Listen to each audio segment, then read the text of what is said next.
Кыргызстандын мыйзамына ылайык бир эркек бир аял алууга уруксат. Ал эми экинчи аялың бар болсо, ал мамлекетке белгисиз бойдон калып калат. Бирок бир күн ошол экинчи аялың барып милицияга арызданчу болсо, мен экинчи аялы болом деп, мамлекетке билинип калган учурда сиз анда мамлекетке 100 миңге чейин айып пул төлөйсүз же кесилип кетүүңүз мүмкүн. Ошол мыйзамды жеңилдетүү үчүн биздин ажекелер кол топтоп жатышыптыр, үгүт иштерин жүргүзүп жатышыптыр. Эми бул нерсенин артында мыйзамды жеңилдетүү гана эмес, көп аялдуулукту мыйзамдаштыруу дагы турат.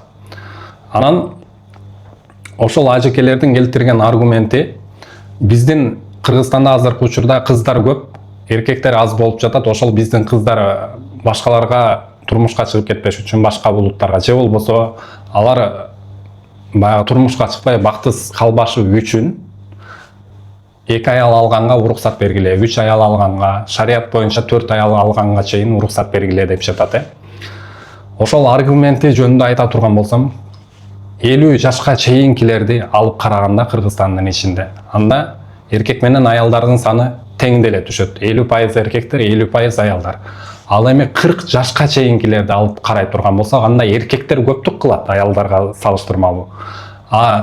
Жалпы Кыргызстанды ала турган болсок, бардык жаш курактагыларды, анда 50,5% аялдар, 49,5% эркектер.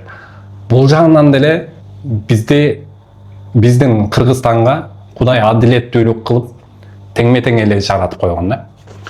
Эми ажекелер ушул көп аялдуулук маселесин көтөрүп жаткан соң, өздөрү элге үлгү болуп, кыздарын, карындаштарын же эжелерин бирөөлөргө 4-3 аялы кылып беришсин.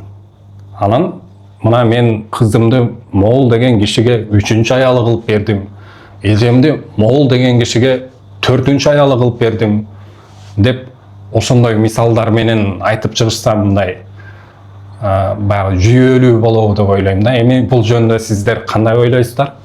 Жаза кетиңиздер.